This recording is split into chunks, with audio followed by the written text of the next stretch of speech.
My name is Raphaëlle O'Connor, and I am here today with Nard Clabbers and Joshua Anthony, and I am pleased and honored to have our next session around personalized nutrition. I'd like to welcome you all to our webinar. In terms of context, I'll just give you a brief introduction about myself, introduce our panelists, and then we'll go straight into the heart of the discussion for this webinar. So thanks again for joining. And hopefully we will have a couple of other people joining us as we are going through the webinar. You're all very welcome to ask your questions as we go along, and we will make sure that we have the most interactive discussion. So thank you very much, Siobhan. I know you're coordinating the webinar here at the back end, and I'd like to go to the next slide, please, and just let you know that I am the proud owner and director of a company called inewtrition. We are experts in the product development and design of a number of different products, mainly focusing on customized nutrition. So we do have quite a lot of experience on food science, food technology, allowing us to design a number of products that are very consumer-centric.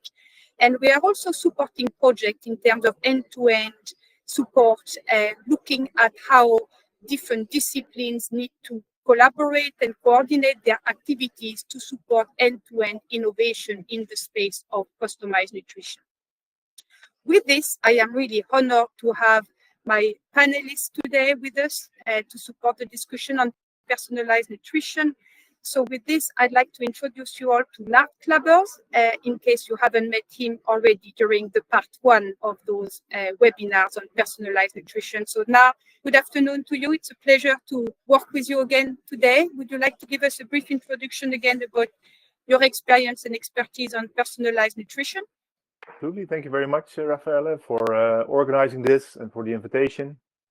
Josh, hi again. So my name is Nard Clabbers. I am a nutritionist, studied at Wageningen University, worked for the food industry for quite a while, then led the nutrition and health research team or research group at the TNO, the Dutch Organization for Applied Scientific Research.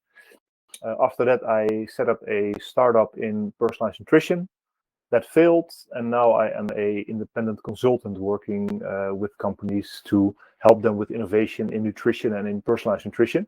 And I'm very happy to be in the session today.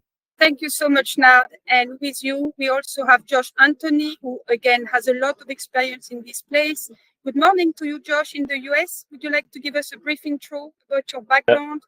Of course. Good afternoon, Raphaëlle. So nice to be back to chat more about personalized nutrition with you and you too, Nard. So I'm CEO and founder of Lumen, and we're a business-to-business personalized nutrition and health company. We really help other companies and organizations that are interested in participating more fully in the personalized nutrition and health space by helping them to build winning ecosystems, to understand their consumer, and to support product development. Over my career with companies big and small, I've had the opportunity to launch more than 150 products backed by more than 140 patents globally. Before starting in Lumen, I was the founder and chief science officer of Habit, a personalized nutrition company that we sold in 2019. Also worked with some large companies like Unilever and Mead Johnson, and led global nutrition and health at the Campbell Soup Company. Through my career in the food and nutrition industry, I've done everything from fuzzy front-end discovery bench work in a lab coat to leading product development, to helping to lead commercialization and global innovation teams. But whether it's been with a big company or a startup, and still today in our business, the one thing that's been true of my 27-year career, it's been about the translation of science into products and services that can help people make better choices and live a healthier life. Thank you so much, Josh and Nard. And I think, that translation of science is definitely an area that is very relevant when we talk about personalized nutrition. I just would like to maybe give our audience a chance to go back to the part one that was held virtually 2 weeks ago, so that people can familiarize themselves with some different aspects around personalized nutrition, around the definition, a lot of discussion around consumer behavior, accessibility, and implementation of personalized nutrition. We also briefly touched on the opportunities, some of the challenges and the gaps, and what are still probably the myths and misconceptions around personalized nutrition. It went on for a good hour, and we didn't get a chance to address all of the questions of our audience. So with this, I think, this could be an excellent segue to go back to some of the questions, which I think somehow are actually very relevant to the second part of our webinar today. So with this, I'd like to maybe go back to some of the points that Stephen brought up with us during the first part of the webinar, where he was looking at challenging maybe whether we had the appropriate tools and capability to make some recommendation at the individual stage of nutrition. So maybe starting with yourself now, can you confirm or disconfirm whether we have the right data and information to actually support individual needs? What are your thoughts on that? Yeah, I truly like this question, because it tells so much about how people view the field also, and that sometimes trying to get this extreme granularity and trying to get really to the bottom of it is also hindering the personalized nutrition field. Because for me, personalized nutrition is nothing more or less perhaps than trying to automate or perhaps improve a little bit on what a dietitian does. And a dietitian can definitely answer these kinds of questions. And for me, the answer often is it's good enough, right? So obviously you don't know exactly what someone needs, and you can't definitely measure exactly what their intake is, etc. But it's good enough. It's nutrition science. It's not rocket science. But it's good enough to give good personalized information. And also personalization, and that is not reflected in this question. That's why I'm giving the answers a little bit more elaborate, because personalized nutrition is in one part about the biology, so knowing what someone needs. But for another really important part, it's about knowing who you have in front of you, what their motives are, what their goals are, how they can be motivated. So more the psychological part. And that's also, I think, really important to personalize. So even if you don't know exactly how much zinc someone needs, you always know, because that is true for almost everyone, that they need to eat more whole grains, less meat, don't smoke, don't drink. And motivating them to change their behavior in that respect is also part of personalization and relevant for everyone. I might just add to that a little bit, Nard, and kind of talk a little bit about the science and build a bit on your point about how exact does it need to be. So I also want to recognize, I think some important points that Steve is bringing out. We do need to continue to build the research base, but there are studies that are starting to show some of the benefits of personalization. I mean, Nard, one project that, company that you and I had a chance to work on a few years ago, Habit, when we did our clinical study based off of some of the algorithms that have been developed by TNO, what we found is in a large study that people that were put on a personalized diet based off of their blood biomarkers actually showed improvement, and those that were more compliant actually had better outcomes as it related to a variety of health markers. So I think particularly in the areas of things like cardiometabolic conditions or markers, we have strong markers, and we're starting to see science that supports outcomes or stronger outcomes based off of personalization. I think one of the challenges, though, or I'll just call it two quick challenges. One key challenge is that food intake has been one of the biggest challenges in the nutrition field. But while it is not exact, this gets a little bit to, is it good enough? Because it does help people to make relative changes if you're not relying on it in terms of it being an absolute measure. So I think, that is one important point. It can give you an anchor point that you're able to help to change behavior from going forward. Absolutely, and you definitely see that there's a lot of studies where they compare, let's say, a personalized approach to a more generic, and you often see that personalization works.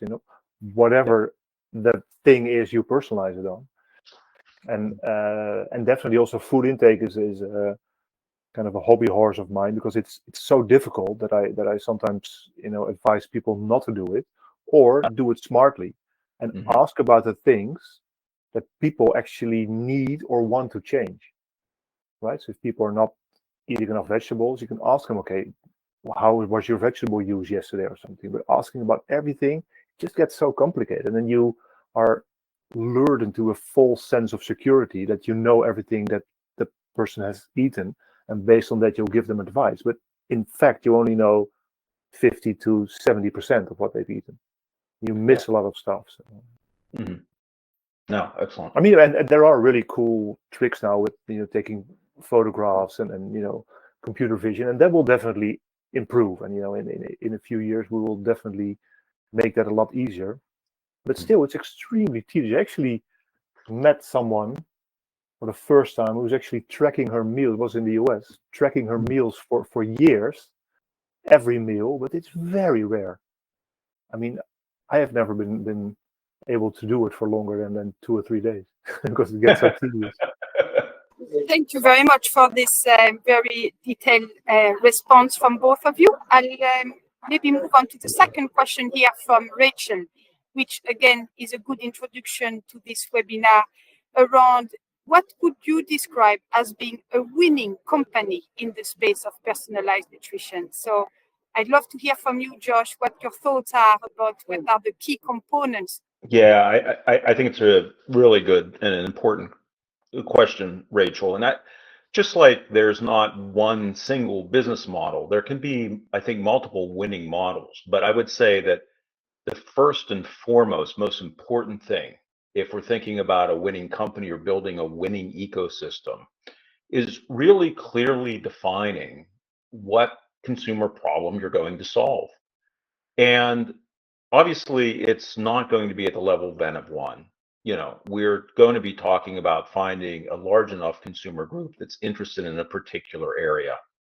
This also has to be a little deeper than just casting out a broad benefit that, I think that that sometimes businesses or scientists use to describe an area, right? We want to avoid terms like digestive health, as an example, because digestive health can really mean so many different things. Are you talking about the microbiome? Are you talking about the gut, gut-brain axis? Are you talking about immunity? Are you talking about allergy? Are you so you really have to dimensionalize that benefit and frame why it's going to be important to that person. I think too often personalized nutrition companies kind of come in with the idea that they're going to sell a technology or they're going to solve a big group's problems. And you can always kind of add in, different problems to solve as you grow.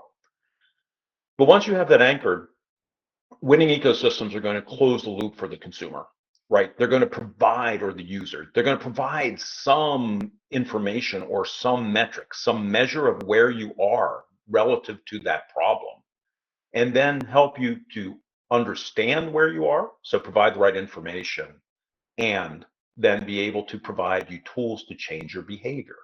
Some people may act on information, but other people may need other tools to help them, which could be coaching, it could be AI.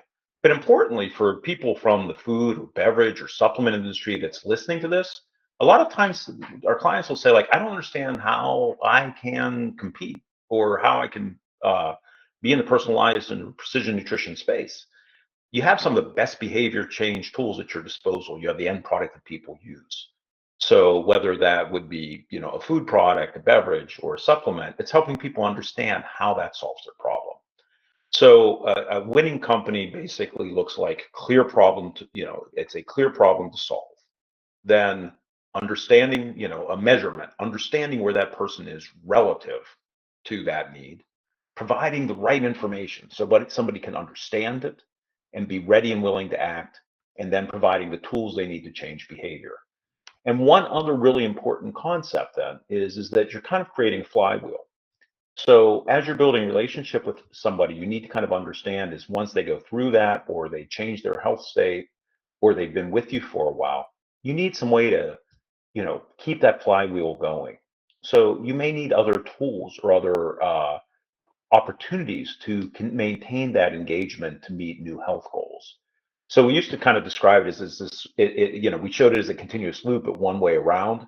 But I think of what it is, it's like somebody has that moment, as Nard talked about at the PSP&I summary, there's this moment of discovery, right? And then that you get somebody's interest and they're moving quickly through the wheel. But I think they kind of slow down, and you need to provide some additional tools or opportunities to build that momentum again based off of changes in health, based off of changes in interest, and obviously based off of people's new needs that come with time. I mean, winning combinations are, I think, simple. I mean, that's, I think, really important because people are quickly overwhelmed, and it needs to get, let's say, value for effort, right? It's not per se value for money, but it needs to get value for all of the effort that you put in, and it needs some kind of specificity, right?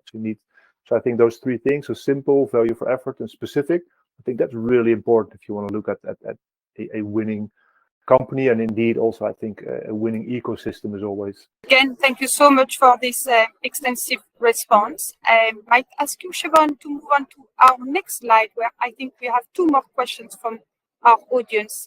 Here is Casey, and Casey is wondering about the disruptive trends. So with this, I'd love to hear your insight, Nard, as to what do you think are the early signals that are going to evolve into potentially disruptive trends in this space?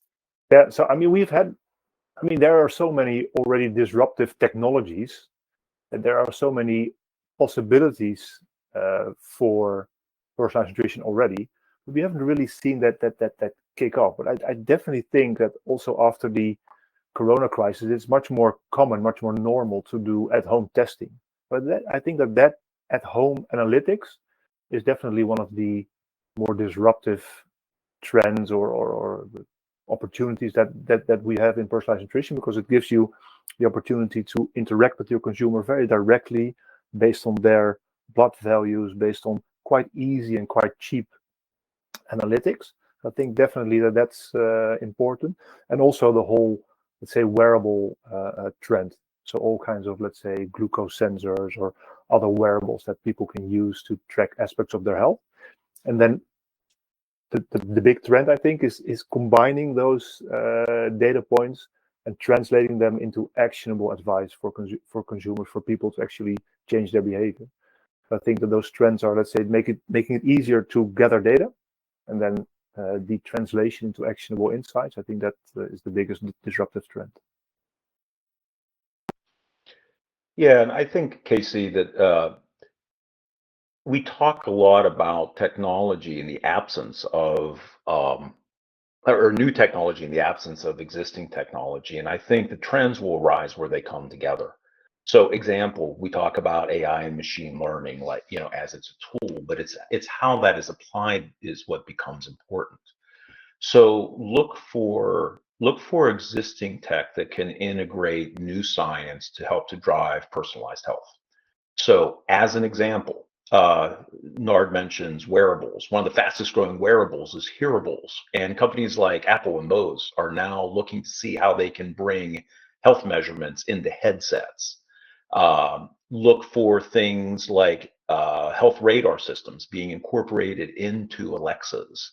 Look for the growth of continuous monitoring devices that will extend us beyond what we're seeing with continuous glucose monitors. So I think we're going to see sort of the integration of new tech into tech that's being used. And I think you'll see that helping to drive growth in the market. This is clear. Thanks again for your insights on what's coming up next, or what's already coming our way. I suppose personalized nutrition by itself is quite disruptive, but there are obviously so much advancements around the technology to make it more accessible to people is obviously going to narrow that gap in the foreseeable future. Maybe last but not least is a question here from Tim around the use of personalized nutrition for dietary recommendations to offset general food limitation. Any thoughts on that? Anthony? Yeah, sure. So, hi, Tim. Yeah, so the very short answer to that is yes. The longer answer is that oftentimes people will come at personalized nutrition with a food first mentality, and there's absolutely nothing wrong with that. However, we also know that preferences are important to people. If somebody is as the example we have here, a keto devotee, or they follow a vegan or a vegetarian diet, and you try and tell somebody, as an example, that's on keto, that there might be a better diet for them, they're going to want to stay keto. That's their food religion, if you will. And so you have to work to make that as healthy of a diet as possible. Um, and while there certainly are ways from a product standpoint that keto products can be designed to help to address nutrient needs that may not always, be in keto products, and same is true for, vegan or gluten-free, supplements should be part of that. And one of the things that we found in our own study of more than 3,000 US consumers is it's not, they don't really look at it from in the context of that it's just food or I can get what I need from supplements. It's very holistic. They want to bring together the food, they want to bring together supplements, they want to bring together exercise practices and well-being practices. In fact, there's more than 85% overlap between those amongst personalized nutrition consumers. So absolutely, supplements can be one way to help to address nutrition needs that we don't get in food alone. At the same time, we're still learning how the components of the food matrix work together to improve health. So I think there is a place where this will go in time that will better appreciate how foods work together to optimize health, or across different foods, which I also would expect would lead to new supplements. But for the time being, I'll just kind of circle back. Yes, supplements should be used, or should be. I think it's perfectly reasonable to consider supplements as part of the solution to help a person meet their nutrition goals. Totally agree. I mean, it's a big market, and we should never forget it. And when we talk about personalized nutrition, that there's also a market for personalized supplementation. I think especially in supplements also, it's an opportunity. I think the whole idea of personalization, the whole idea of measuring the impact of nutrition on your health is an opportunity, I think, for the personalized supplements business, because now, different from, let's say, 20 years ago, you can actually measure the health effects of those supplements and actually be able to interact and discuss those health effects between consumer and producer, which I think is very, very strong and very, very powerful. And I think that area, let's say, of personalized nutrition, that opportunity is still not fully explored. Thank you very much for your answers to those questions from our audience. I'd like to move to the next question or the next slide, because with this, I think, we really have some context now to look at our part 2 for today, which is a little bit more focused on the business aspect around personalized nutrition. So we are going to look at the different business models. We are going to look at some very specific case studies and lessons learned, and go a little bit more in detail around the opportunities and challenges about personalized nutrition, and also what is the future? What does it look like? How are we going to address some of those in the foreseeable future? So this is in the agenda for today. And again, for a most interactive discussion, we'd love to welcome your thoughts and questions from our audience. We will probably try to address some of those during the webinar, and we have also made some specific time at the end of the webinar to address those. So please come and join us with any of your questions that you may have around the business aspect of personalized nutrition.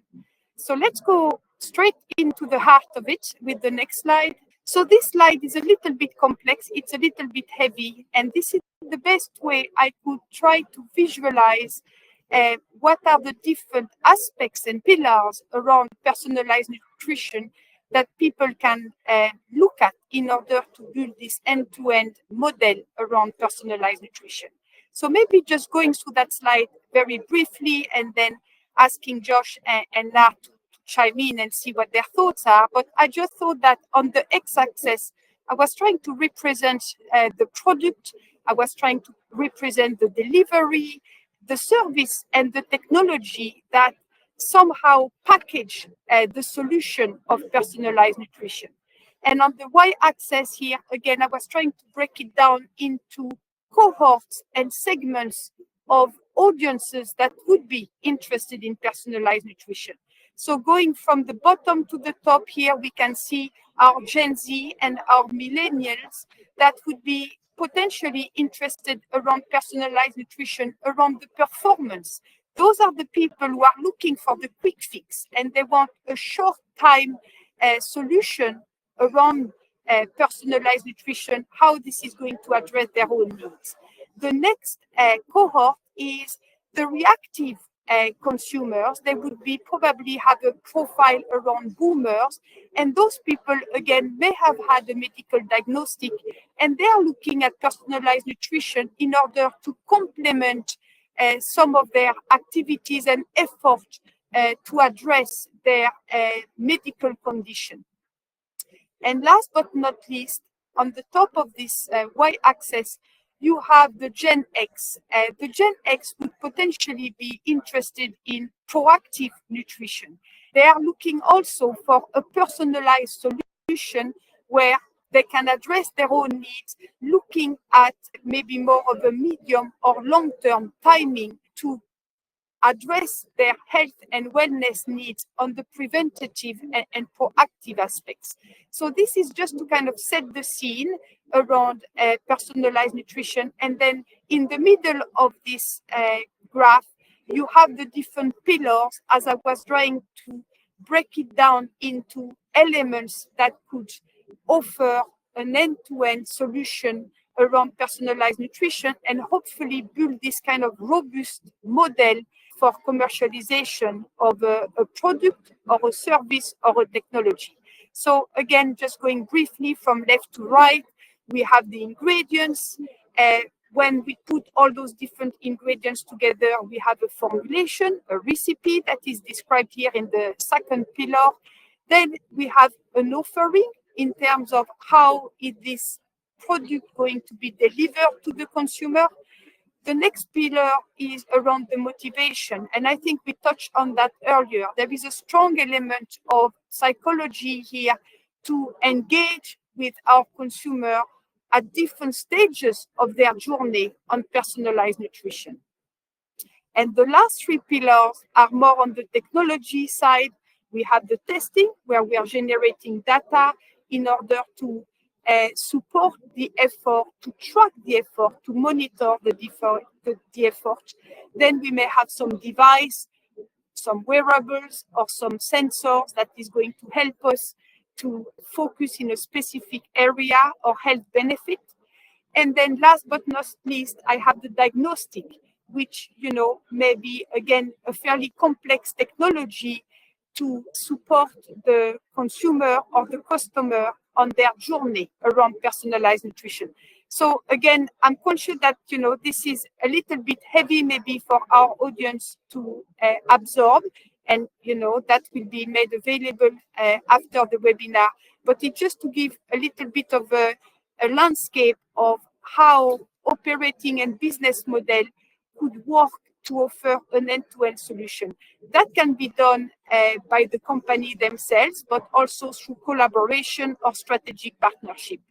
In the center of this slide, I have also captured some of those trends or signals that are currently at play in the space of personalized nutrition. So it's very much food for thought, trying to visualize the ecosystem around personalized nutrition and how companies could differentiate themselves or potentially identify gaps so that they are aware of areas that they might be willing or interested to address, again, whether they want to integrate that internally, but also look at external partners to build this end-to-end solution. So I would love to hear your thoughts on that because you may have different perspective. I think you already gave us some suggestion earlier about, a winning company. So please, Nard, would you tell me what your thoughts are in terms of business operating model around personalized nutrition? thanks for showing this and helping us to see this market in its entirety. I think I have a simpler view, I guess, on the market. So basically, what you see in business models, you're either selling products or services. If you're selling services, it's really important to keep that, as we just said, to keep it very simple and to recognize the value for effort. That's for the service. For the product, it's a product, so it needs to be tasty, cheap, and convenient, because price, taste, and convenience are always relevant for consumers. And then you can add things like health or perhaps sustainability. But you need to consider price, taste, and convenience. And if you take a step back and look at the whole personalized nutrition market, and you look at where money is made and what's actually doing quite well, then it's quite obvious that a lot of the personalized supplement businesses are actually selling. They're selling supplements and they're personalizing that. And that has actually been shown to be quite a good business model. Most of the other personalized nutrition companies, they're basically selling advice. So they're basically selling meal plans, recipes, etc. And that works, but that also has the risk of losing interest with the consumer. Because, I mean, how many recipes can you receive for how many months or weeks, right? At a certain point, you kind of know what kind of recipes you need. So I think for those kinds of companies, they need to look for new ways to attract and to excite their consumers, for instance, by helping them to get those meals delivered to their door, or helping them with the delivery of shopping, etc. To really add another layer of service on top of, let's say, these recipes and meal plans. Because after a certain period of time, the value of that quickly wanes off, I think. Well, I'm also interested to learn what Josh has found on this in his research in the US. I mean, on my side, Nard, and thank you, Raphael, for the model. When I saw this model, what it made me think of is a keyboard. So just like, on a piano keyboard, you look across the 8 keys, you have to pick the right ones to reach your audience. And I see it, so I see this as providing the opportunities or the components, and then it's sort of like, what do you pick to make it simple and impactful? I think that while I like this because it does show the options, I think that it's also important to always keep in mind is that the song that attracts the customer may need to be a different song going forward. So the other aspect of this is just making sure that companies understand that this, an individual's needs will change. So feedback is a very important part of this. And one of the things that I would always recommend to companies getting into this space is being very comfortable getting out there and doing different iterations and testing and learning with their consumers, so they know that they have a viable and engaging offering, whatever that may be. I'll call out one really important piece. And I know when you say recipe, you don't mean, necessarily recipes in the traditional sense of here are specific meal or food recommendations, but it triggered another thought is that when we did our research, we found that many personalized nutrition companies offer recipes. What was lacking in what was lacking for 2/3 of consumers was support. So in my mind, that kind of comes back to that, that motivation. Helping people make sense of their programs is often a place where companies fall down. So that's a very important component to make sure that it is integrated as well. Thank you very much. I think, we are starting to identify the nuggets, so to speak, in order to build this robust business model and resilient as well. So if we try to expand a little bit more here around some of those challenges that are associated with actually achieving those goals. With the next slide, maybe I know that the two of you have some very tangible examples of of businesses that you are currently working on and that you have worked on in the past.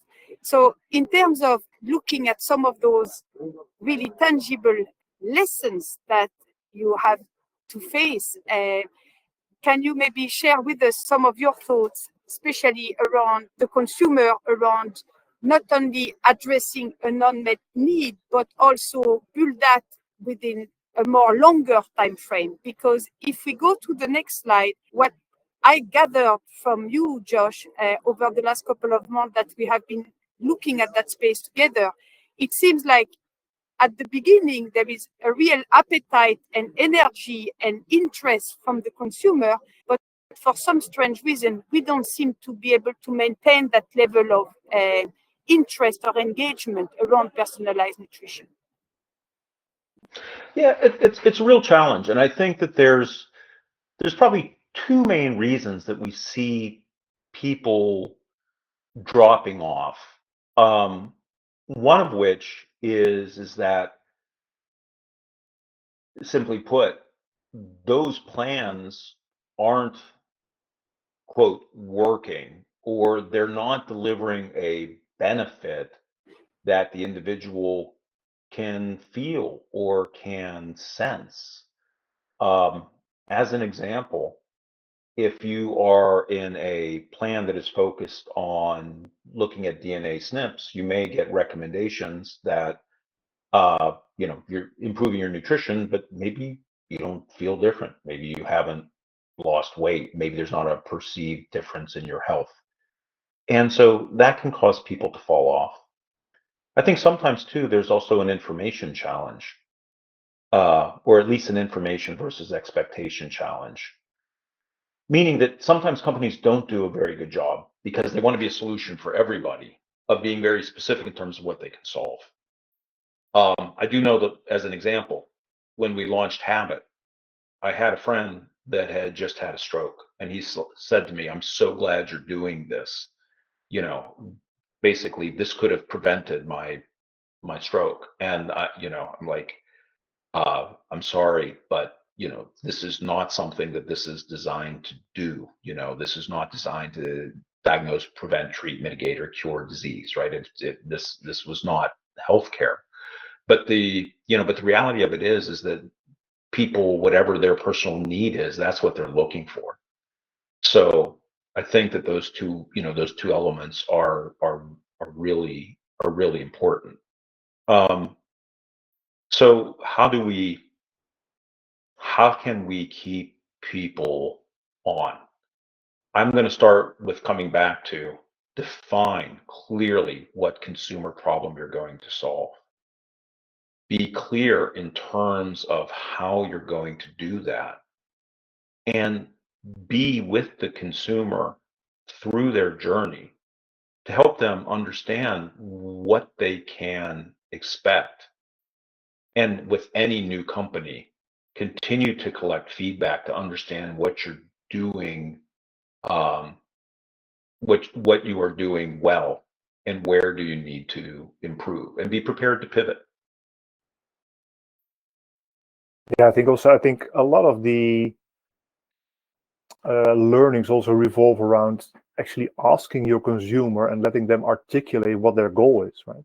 Instead of just assuming it's health, right? I mean, health comes in so many different flavors, and it's so different for so many different people. For some people, it means being able to move more easily, or losing weight, or looking better, but it could also be very specific in biomarkers that you want to check. So it's really important to get eye to eye with your consumer on that aspect. I think another thing is that so a lot of providers of personalized nutrition solution, they are really enthusiastic about all of the technological possibilities, and that's because the people usually starting those kinds of businesses are really enthusiastic about those technological possibilities, and they definitely are able to also make their consumers enthusiastic about all of the possibilities and about the technology, etc. But then that quick high of expectations and joyful excitement about the technology, that I think kind of quickly wears off. And that's where a lot of the companies need to think about, okay, once we've got the customer in, they've played with our toy, they've gotten their first advice, then actually the journey should start, right? It's not the end of the journey to give them the best advice. It's the start of the journey. And then you have to work with and interact with your consumer to actually extend that towards 6, 12, whatever months, to really help them with their goal.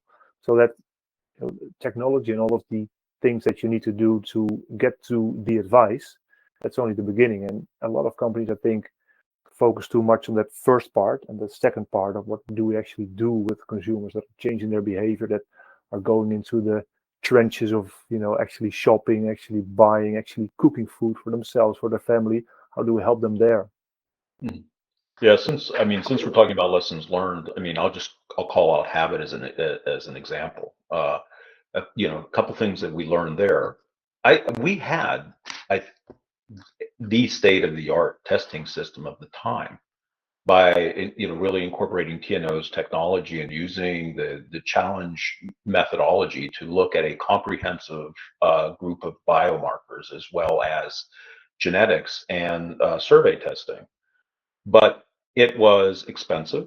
It took several weeks to get your results back, which is an important gap in engagement.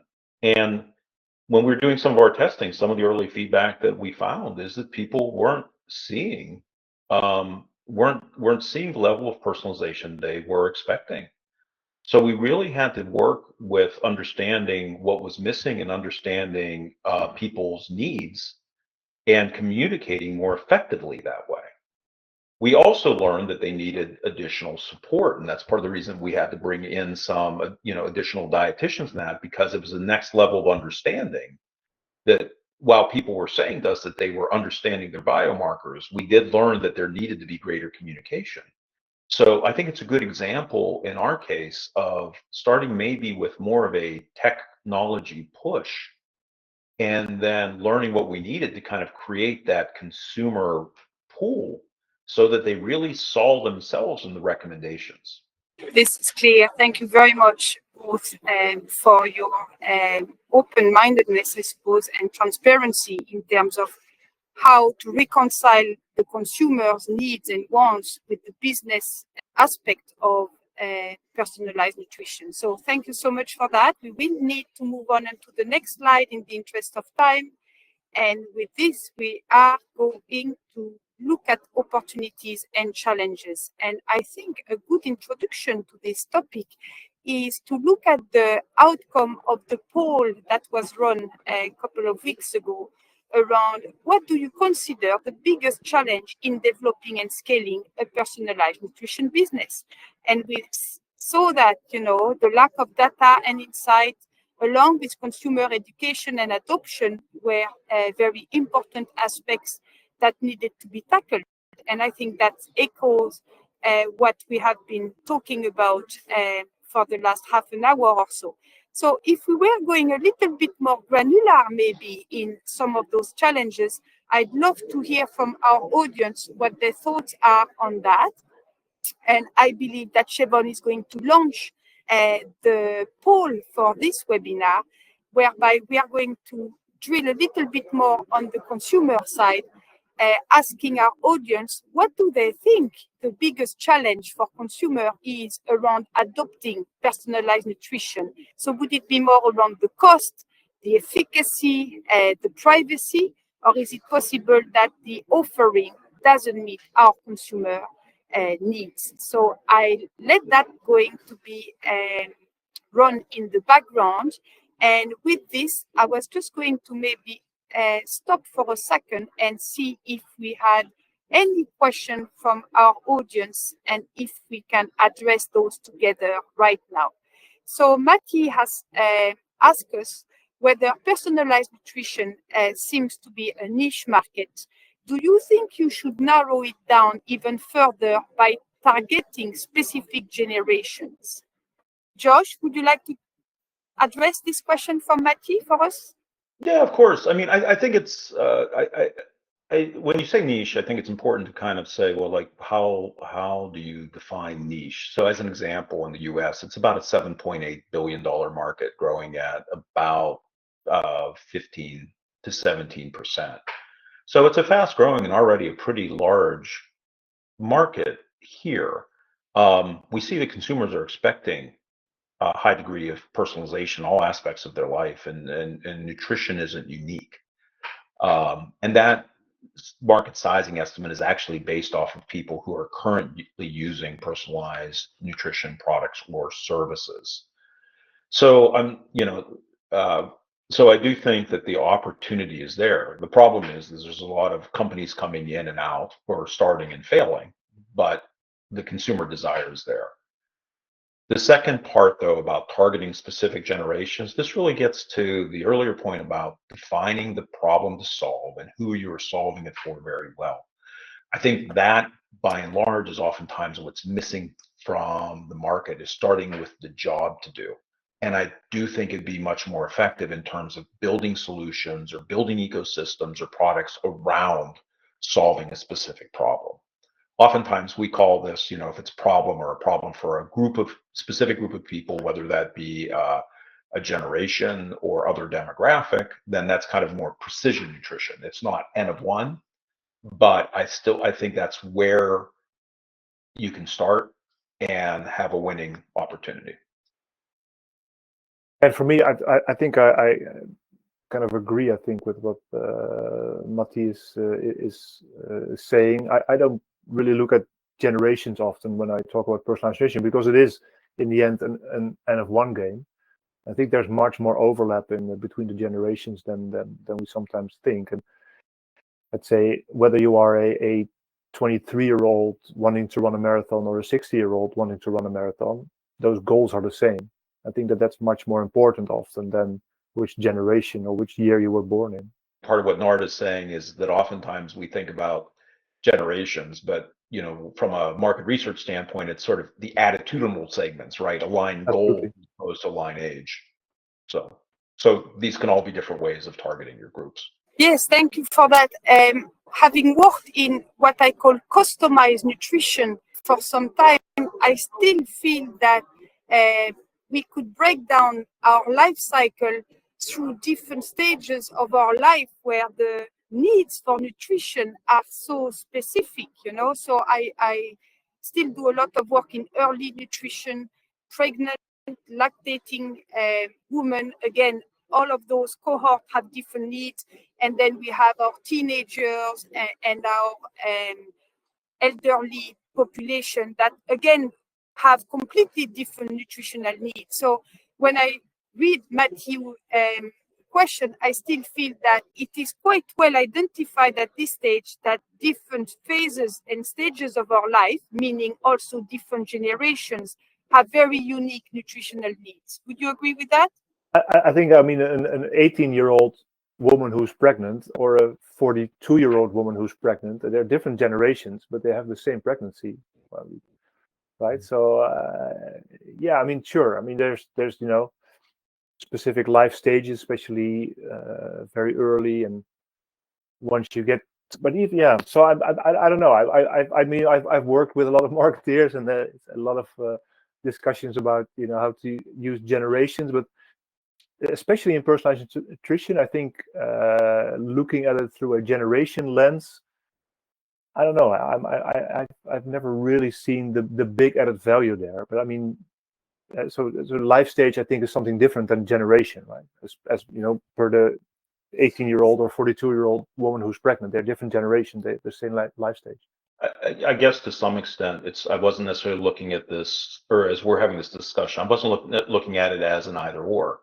So I kind of start with that generationally or by age, there's going to be some different needs, right? I think that's established in, a part of public health recommendations. So I think we do have to consider nutritional needs or how they may vary with age, life stage, or health. Although those differences, George, they're not that big. I've worked in infant milk formula. I said, obviously, there's 0 to 1 year. That's different. But from 1 year until death, Well, but I do think that you have to consider, though, within a life stage or a condition-specific need, how those nutrients might change. I also feel that you do need Absolutely. to consider with and again, Nard, it's not, I also don't want to diminish your point about, attitudinal segments as well. I think that there's an overlap. You have to, you have to be looking at both, right? You have to look at the individual's health stage, life stage, and attitudes to be able to be successful. So it's, in my point of view, it's not an either or. You have to bring those together. Those changes may be small, but I think that those, if you want to work within first off, the existing regulatory framework, and be sure that you're not maybe missing some of the nutrients of needs that are consistent with changes in life stage, even if they're small, it could still be important. Thank you so much.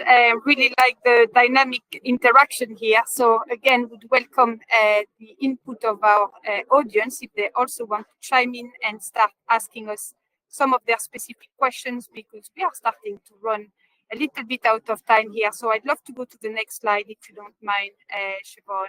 I think the value equation is definitely a topic that I would like to expand a little bit on, because how do you isolate or expand on this value equation between the results and the cost, right? How can our consumer find their sweet spots? Or how, as a business, do you identify the sweet spot for the consumer? It's not always a complete alignment. So if you could share your experience and your thoughts on that, I would really appreciate that. So maybe starting with you, Josh, because I think that's your slide. Can you tell us a little bit more about that value equation and how to get that right on both sides? Essentially what we're seeing is, or one of the challenges with personalized nutrition is, results have been mixed, right? People aren't necessarily getting what they're giving. So when I'm saying what they're giving their time, they're giving their money, they're giving personalized information. And then what they're getting back sometimes may be more generic advice, and it may not be aligned to their goals. People will invest a lot of money if something is providing value for them. Smartphones may be the best example. As I mentioned last time, what we see with personalized nutrition is people spend $200, $250, and then it'll fall off. And that's still a lot of money, and not necessarily making it affordable and accessible to all people. So what do we need? What do we need to balance that equation? A number of things we've already talked about. Really understanding the person's goals, what their needs are, and making sure that those results that they're given, that they understand them and they reflect their needs. Understanding may mean more opportunities to provide them support, or to help to connect them with somebody, and particularly somebody that's a qualified professional, to help to guide them. After that, we need to kind of make sure that, like, checking in with them, are you getting what you expect? If you're not, how do we, what other services can we provide so that you meet your goals? Or if they met their goals, make sure they don't fall off. Understand what their new goals are. There needs to be continuous feedback to help to make the value equation work. I think when we do that, we're going to see personalized nutrition really explode. Thank you so much. Again, I'm conscious of time, and I'd love to go to the next slide here. That gives you an opportunity maybe now to also expand on the next step for personalized nutrition and how we can address some of the challenges that we have. Would you like to give us your thoughts, Nard, and how we can address some of those gaps? Please tell us a little bit more about what's coming next to help us to bridge those gaps. Absolutely. So this slide basically tells about the origin of personalized nutrition, really tech focused, really on DNA, and going through a phase where a lot of wearables were added. And now basically, with more behavioral sciences, but definitely also looking at ecosystems. So basically looking at how can different ecosystem partners combine their strengths to make it more valuable for consumers, also make it simpler for consumers. Because now, Raphaëlle, could you mute? Because there's a lot of background noise. So because now it's actually quite difficult for consumers to get the full personalized nutrition treatment, because they have to invest themselves a lot of time and effort not only to understand one personalized nutrition offer, but several personalized nutrition offers, because the combination is basically what they need. I think towards the future, there's a lot of value in making it easier for consumers to combine different personalized nutrition solutions into an ecosystem. I think that will definitely increase the value for consumers and hopefully also make it much simpler for them. So that's also what this slide was there to highlight. Thank you very much, Nard. And with that, I think we'll go to the last slide around the key learnings, key takeaways around personalized nutrition. Maybe again, just to give you a chance to tell us a little bit more about this slide, Nard, and then we'll open the floor for Josh to chime in. Absolutely. So it's a good summary of what we have discussed. So know your consumer, not only on the biological side, but also on the social and psychological side. Then interact with them to learn, and in that way also try to stretch that customer journey, right, to get more value out of your consumer, but also into your consumer, right? So that's the trick, I think, that we all need to do. And with yourself, Josh, please. Yeah, I really like. I mean, I think this is I think it's a great summary. I think that I'll just underscore sort of the interaction and stretching the customer journey. Just remember, what led to the moment of discovery may not be what is going to keep you or keep your consumer. If you keep the person at the center of personalized nutrition and not your brand, I think you'll find that your brand will actually do better. So for me, that's the key. Keep the person at the center of personalized nutrition, and then these points will follow. Thank you so much to you both for your contribution and sharing your expertise and your experience in this space. We are running out of time, and I would love to see if there are any questions here. Unfortunately, we are going to be able to take them offline. Maybe going through the last two slides, Siobhan, if you don't mind, where inewtrition and NOM have also been able to work on some of those projects and sharing that insight with our audience. So to the QR code, people are going to be able to download some of our projects and activities around personalized nutrition to give them more information, more knowledge about what we have spoken about during this webinar and the previous one 2 weeks ago. So maybe the next slide again, so that people can again engage with our organizations and have some very tangible examples, case studies around personalized nutrition. So thank you very much to all of our participants. Thank you for our excellent panel, Josh and Nard, for being with us today. And we will be only delighted to continue our discussion offline with our audience if you want to reach out to us directly. Here are contact details, so please feel free to send us an email, and we are hopeful as well that the webinar and the content will be made available to you in the foreseeable future. So thank you again so much, Siobhan. Last but not least, I would like to really tell you how much I appreciated your support for this webinar and how instrumental you have been online and offline to support us along the way.